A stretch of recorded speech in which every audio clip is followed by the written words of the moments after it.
साथियों नमस्कार। आप सभी का मेरे YouTube चैनल पर स्वागत है। आज जैसा कि आप स्क्रीन पर देख सकते हैं कि पटवारी परीक्षा जो कि एक बहुत ही बड़ी परीक्षा थी, उसमें संविदा कर्मियों के लिए जो 20% पद आरक्षित किए गए थे, उस में क्या स्थिति रहेगी, क्या कट ऑफ हो सकता है, और हमने एक सर्वे कंडक्ट किया है। उस सर्वे के बेस पर हम आज आपको बहुत सारी चीज़ें, कुछ एनालिसिस हमने किया है, वो हम आज आपके सामने रखते हैं, जिससे कि आप अंदाज़ा लगा पाएंगे कि संविदा कर्मियों का जो पटवारी का जो एग्ज़ाम हुआ है उसमें क्या स्थिति रह सकती है। ग्रुप 2 सब ग्रुप 4 के भी उसमें पद हैं, पटवारी के भी उसमें पद हैं, तो उसमें क्या स्थिति है। तो सबसे पहले ये पता लगाने के लिए कि क्या स्कोर हो सकता है, क्या कट ऑफ हो सकता है संविदा कर्मियों का, हमने एक गूगल फॉर्म बनाया था जो लगभग हर ज़िले के हर विभाग में वो सर्वे फॉर्म हमारा पहुंचा हुआ है, और उसके माध्यम से हमने कुछ डेटा कलेक्ट किया है, और उस डेटा के आधार पर ही हम ये सारे एनालिसिस जो आज आगे आपको हम दिखाने वाले हैं वो सारी चीज़ें बताएंगे। इसके अलावा हमारे कुछ साथियों ने RTI लगाया था भोपाल एम्प्लॉय सिलेक्शन बोर्ड में, व्यापम में, तो उनका उत्तर भी आया है कि किस वर्ग के कितने संविदा कर्मियों ने इसमें पटवारी के परीक्षा में फॉर्म भरा हुआ है, तो वो भी हम आपको वीडियो के अंत में बताएंगे।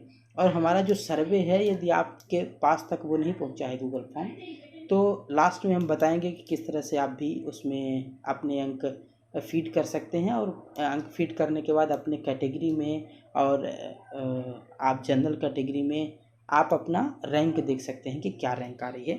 नेम वाइज, डिपार्टमेंट वाइज सारी चीज़ें उसमें आती हैं। तो हम एक छोटा सा रूप आपको दिखा देते हैं अपने सर्वे का। ये हमारा सर्वे है, और आप इस सर्वे में यदि आप देखेंगे तो ये 908 लोगों ने हिस्सा लिया है। टोटल 908 लोगों ने अभी तक अपने स्कोर सबमिट किए हैं, और आप यहाँ पर देख सकते हैं कि जैसे ही आप स्कोर सबमिट करते हैं वैसे ही दो प्रकार की रैंक हम यहाँ पर बता रहे हैं। एक रैंक है जो कि आपके कैटेगरी की रैंक है, और एक है ओवरऑल रैंक। तो कैटेगरी की रैंक और ओवरऑल रैंक के आधार पर हम आपकी रैंकिंग बता देते हैं। इसके अलावा आगे भी बहुत सारी चीज़ें दी गई हैं जिसमें मेरिट भी बनाई गई है, जैसे कि पटवारी और ADO के कुल 320 पद जनरल के हैं, इसी प्रकार अन्य कैटेगरी के पद हैं, तो उन सभी के की मेरिट लिस्ट भी इसमें बनाई गई है। जैसे ही आप स्कोर सबमिट करेंगे ये सारी चीज़ें आपको उसमें दिख जाएंगी। लेकिन ये जो 908 स्कोर हमें प्राप्त हुआ है, उसके आधार पर हम कुछ एनालिसिस आपको बताना चाहते हैं। तो आगे चलते हैं। सबसे पहले ये देखिए कि ये जो 908 हमारे पास स्कोर आया हुआ है, उसमें से कैटेगरी वाइज किस कैटेगरी के कितने आवेदन हैं।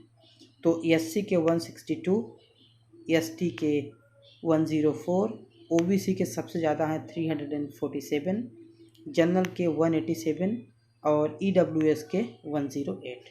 इस प्रकार से 908 लोगों के स्कोर हमें प्राप्त हुए हैं पूरे प्रदेश भर से, और हर प्रदेश के लगभग सभी ज़िलों से हमें रिस्पांस प्राप्त हुए हैं। तो ये 908 कैटेगरी वाइज है। इसके आगे आप देखिए, इसमें हमने ये देखा कि ये जो 908 हमें रिस्पांस प्राप्त हुए हैं, उसमें से पास कितने लोग हैं। जैसे 162 SC में रिस्पांस रिसीव हुए, जिसमें से 125 लोग पास हैं। ST में 104 के अगेंस्ट में 56, OBC का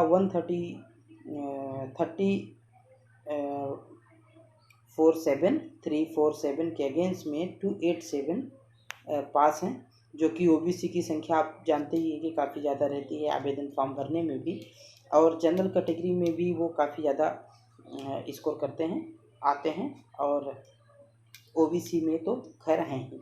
तो ये जनरल में 187 के अगेंस्ट में 101, और EWS में 108 के अगेंस्ट में 102 लोग पास हुए हैं। ये जो 908 हमें रिस्पांस मिला है, उसमें जो पासिंग क्राइटेरिया लगाया गया है उसके आधार पर हमने देखा कि 908 लोगों में से 671 लोग पास हुए हैं। इसके अलावा आप आगे देखें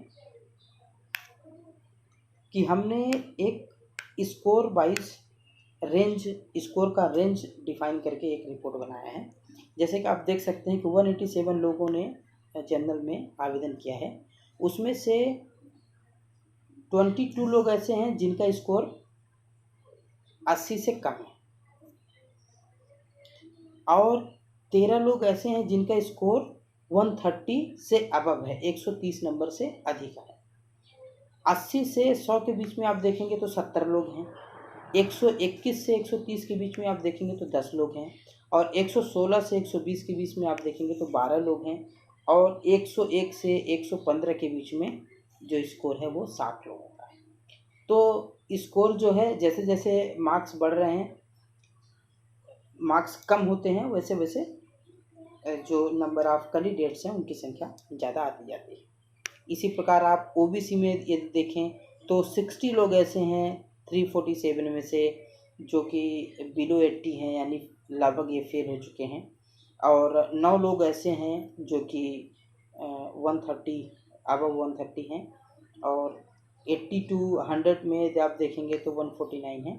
इसी प्रकार से आप हर वर्ग में ये देख सकते हैं कि जो कितने नंबर पाने वाले लोगों की संख्या क्या है।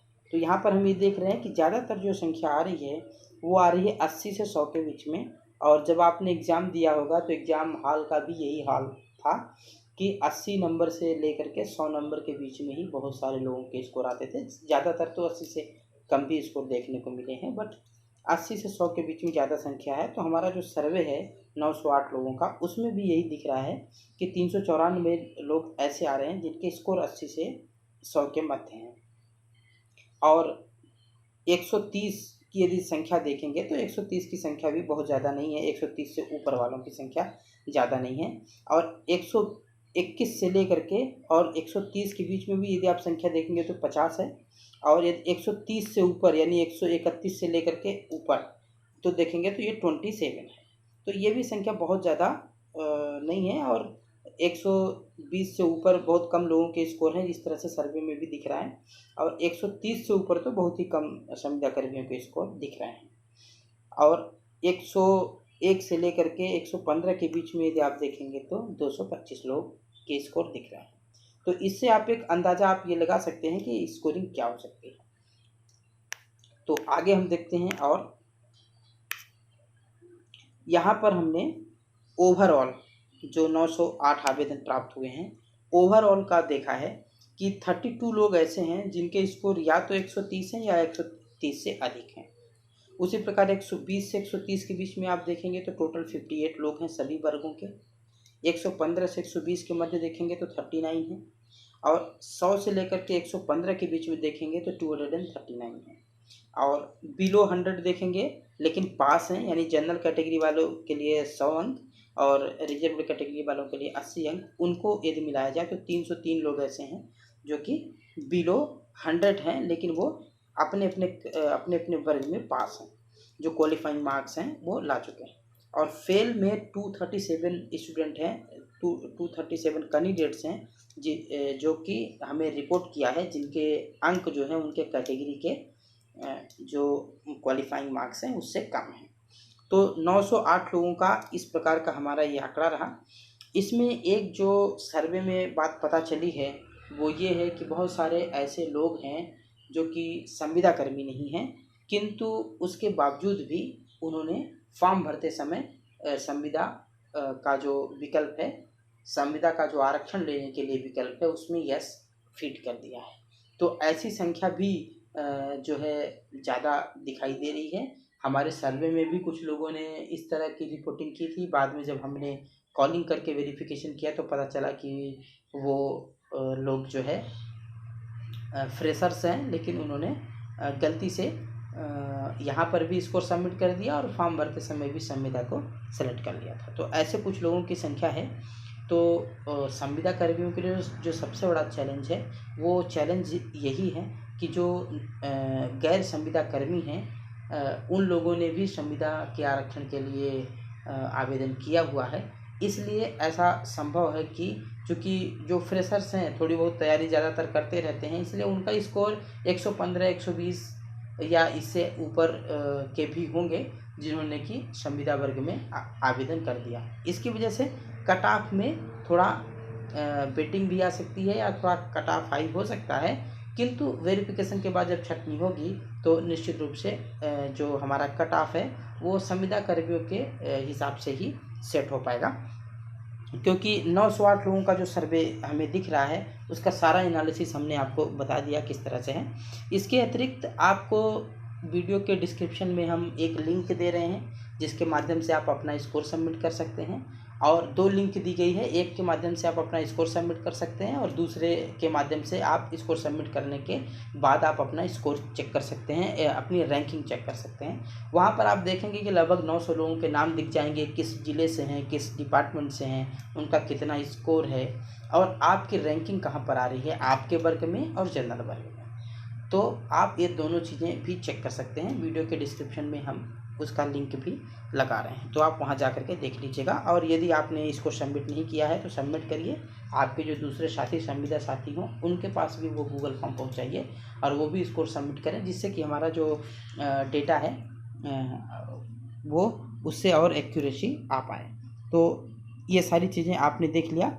अब हम ये देखते हैं कि हमारे कुछ साथियों ने RTI के माध्यम से बड़ी मेहनत करके जानकारी व्यापम से निकलवाया कि कितने संविदा कर्मियों ने किस वर्ग से आवेदन किया है। तो जब उन्होंने जानकारी निकलवाया तो जो जानकारी आई है वो बहुत ही चौंकाने वाली है, क्योंकि इसके पहले जितनी भी परीक्षाएं हुई हैं उनमें से किसी भी परीक्षा में इतने संविदा कर्मियों ने आवेदन नहीं किया था, किंतु पटवारी परीक्षा में ये बहुत ही ज़बरदस्त आंकड़ा आ रहा है। यदि आप टोटल आंकड़ा देखेंगे तो ये 38,850 यानी 39,000 के आसपास है।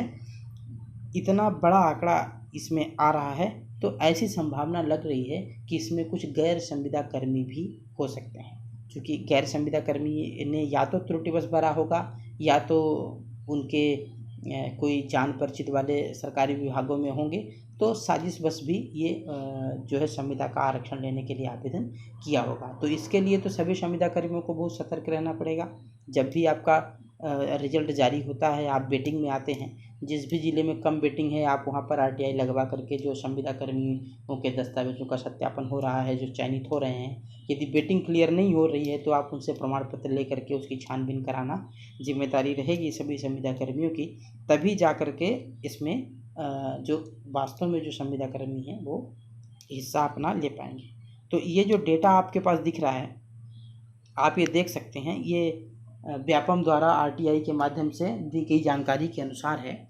इसमें आप ये देख सकते हैं कि हर वर्ग के बहुत ही ज़बरदस्त आवेदन दिख रहे हैं। जैसे SC के आप देखेंगे तो 9,938, ST के 6,969, OBC के बहुत ही ज़्यादा हैं और जो है 15,666, और जनरल वर्ग के भी इसी प्रकार से हैं। और EWS जो जनरल वर्ग की संख्या है इसमें तो खैर सभी वर्ग आ जाते हैं, लेकिन जनरल कैटेगरी से जो है 3,920 लोगों ने आवेदन किया है। EWS जो कि इसके पहले तक इतने आवेदन नहीं होते थे, लेकिन इस बार 2,357 लोगों ने आवेदन किया है। तो कुल मिलाकर के 38,850 लोगों ने संविदा आरक्षण लेने के लिए आवेदन किया है। तो ये संख्या काफ़ी बड़ी है। लेकिन यदि आप अनुमान लगाएं कि आपने आपने एग्ज़ाम दिया तो वहाँ पर यदि आप देखेंगे तो लगभग 40 लोग 50 लोगों का जो बैच होता था उसमें से 2-4 बच्चों के ही स्कोर ठीक ठाक आते थे, बाकी सभी लोग 100 से नीचे रहते थे, या कुछ लोग तो 80 से भी नीचे ज़्यादातर लोग आ रहे थे। उसके हिसाब से हम ये मान सकते हैं कि इसमें से लगभग 50% लोग ऐसे हो सकते हैं जिनके स्कोर ठीक ठाक ना हो या 100 नंबर से कम हो। किंतु सबसे बड़ा जो चैलेंजिंग काम है वो उन लोगों को अलग करना है जो लोग संविदा कर्मी नहीं हैं किंतु फिर भी उन्होंने ये फॉर्म में यस भर दिया है। और यदि आप ऐसे फ्रेशर हैं जो संविदा कर्मी नहीं है फिर भी आपने आवेदन में भर दिया था, तो आप डॉक्यूमेंट का सत्यापन कराने या प्रमाण पत्र फर्जी प्रमाण पत्र बनाने के चक्कर में मत पड़ना, क्योंकि उससे आपके आगे के सिलेक्शन में, आगे के करियर में काफ़ी बुरा प्रभाव पड़ेगा। क्योंकि किसी भी गैर संविदा कर्मियों को तो हम ये जो हमारे पद हैं संविदा के लिए आरक्षित पद हैं 20%, उनमें तो हम किसी को हिस्सा नहीं लेने देंगे, क्योंकि हर जिले से 20% सीटों पर चयनित होने वाले अभ्यर्थियों के सारे प्रमाण पत्र हम लोग निकलवाएंगे और उन सभी प्रमाण पत्रों की जांच विभागों में भेज करके आरटीआई के माध्यम से कराएंगे। तो कोई भी फर्जी व्यक्ति तो 20% सीटों में नहीं आने पाएगा, किंतु यदि किसी ने त्रुटिवश भरा हुआ है तो वो दस्तावेज सत्यापन के लिए फर्जी प्रमाण पत्र की व्यवस्था करने में न जुटें, नहीं तो पैसा और करियर दोनों बर्बाद होगा। अब देखिए, जिसके लिए आपने यहाँ तक पूरा वीडियो देखा कि हमने कट ऑफ क्या मान रखा है, क्या हमने कट ऑफ तैयार किया है। तो देखिए, ये सारा डेटा देखने के बाद आपके स्क्रीन पर ये कट ऑफ है। ये कट ऑफ पूरी तरह से डेटा पर आधारित है, जो डेटा हमें मिला है उस पर आधारित है। इस कट ऑफ में हम ये मान के चल रहे हैं कि कुछ जो गैर संविदा कर्मी हैं उनकी वजह से कट ऑफ थोड़ा ऊपर भी हो सकता है, थोड़ा अधिक हो सकता है, किंतु अल्टीमेटली दस्तावेज सत्यापन के बाद कहीं न कहीं इस रेंज में कट ऑफ आने की उम्मीद है। तो सबसे पहले आप एससी में देखें तो यदि ओपन में 110 यदि अंक हैं तो निश्चित रूप से सिलेक्शन होगा, और महिला हैं और यदि आपके 105 अंक हैं तो निश्चित रूप से सिलेक्शन होना चाहिए। उसी प्रकार एसटी वर्ग में तो हमारे पास बहुत ही कम आवेदन मिले हैं। एसटी संविदा कर्मी तो खोजने से भी नहीं मिल रहे हैं, लेकिन यदि हम आरटीआई के माध्यम से जो जानकारी निकाली गई है उसमें देखें तो उनकी संख्या काफ़ी ज़्यादा है, लेकिन हो सकता है कि ज़्यादातर लोग पास न हो पाए हों। फिर भी हमें जो जानकारी मिली है उसके हिसाब से हम ये तय कर रहे हैं कि लगभग 100 मार्क्स यदि किसी एसटी में किसी पुरुष के हैं तो उनका सिलेक्शन होने की पूरी गुंजाइश है, और उसी प्रकार यदि महिला के 95 अंक हैं तो भी उनका सिलेक्शन होने की पूरी संभावना है। ओबीसी जनरल में तो बहुत भीड़ रहती है, फिर भी 118 अंक तक यदि आपके हैं या इसके आसपास हैं तो आप निश्चित रूप से मान सकते हैं कि आपका सिलेक्शन हो जाना चाहिए। महिला है तो 113 अंक आपके लिए पर्याप्त है। जनरल कैटेगरी है तो जनरल कैटेगरी में सभी वर्ग के लोग आते हैं, तो कट ऑफ हम एक्सपेक्ट कर रहे हैं कि पुरुषों के कट ऑफ 120 होगा और महिलाओं का कट ऑफ 115 अंक होगा। इसी प्रकार ईडब्ल्यूएस जो है वो लगभग ओबीसी के ही क्लोज रहता है, लेकिन आवेदन उतने ज़्यादा नहीं दिख रहे हैं जितना जो है होना चाहिए। ईडब्ल्यूएस के वजह से भी आवेदन कम आते हैं, तो फिर भी ईडब्ल्यूएस वाले लोगों में लोग जो है पास ज़्यादा होते हैं, और जनरल वाले भी और ओबीसी वाले भी, तो इन लोगों का थोड़ा सा मेरिट तो हाई रहता ही है। इसलिए ईडब्ल्यूएस में यदि मेल के 115 हैं और फीमेल के 110 हैं तो निश्चित रूप से उनके सिलेक्शन होने की उम्मीद ज़्यादा है। यदि कट ऑफ इससे अधिक आता है, जब भी रिजल्ट जारी होगा और कट ऑफ इससे अधिक आएगा, तो आप ये ज़रूर समझ लीजिए कि जो 38,850 के टोटल आवेदन आए हैं उनमें से बहुत सारे लोग ऐसे हैं जो कि संविदा कर्मी नहीं हैं, किंतु बिना संविदा कर्मी के भी उन्होंने संविदा आरक्षण पर टिक कर दिया है। तो ऐसी स्थिति में घबराना नहीं है, ये चीज़ ध्यान रखना है कि ऐसी स्थिति में आपको लड़ाई लड़ना है, और हर डिस्ट्रिक्ट में जहाँ भी आप पहुँच सकते हैं वहाँ पर दस्तावेज सत्यापन के बाद आप उन सभी लोगों के प्रमाण पत्र मांगिए जो लोग भी 20% सीटों पर भर्ती हुए हैं, और इसके बाद आप ज़मीनी स्तर पर उसका सत्यापन कराइए। यदि कहीं पर डाउटफुल लगता है तो उस कार्यालय में आरटीआई लगा करके ये निकलवाया जाए कि ये व्यक्ति वहाँ काम कर रहा था या नहीं कर रहा था, या उसको जो है उसका वैलिड है जो प्रमाण पत्र वो नहीं है।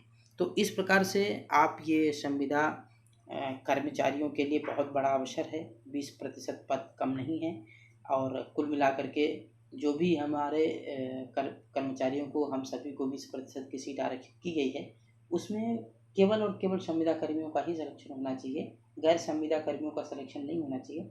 जिस प्रकार से आवेदनों की संख्या दिख रही है उससे ये लग रहा है कि गैर संविदा कर्मियों ने भी आवेदन किया है, तो आप सभी को सतर्क रहना है। हम बाकी सारी अपडेट्स आपको इस चैनल पर देते रहेंगे। यदि आप ज़रूरी समझें तो इसे सब्सक्राइब कर लें मेरे चैनल को, बेल आइकन को भी प्रेस कर लें, ताकि कोई भी इससे रिलेटेड अपडेट जब हम पोस्ट करें तो आपको उसकी जानकारी मिल जाए। वीडियो देखने के लिए आपका बहुत बहुत धन्यवाद।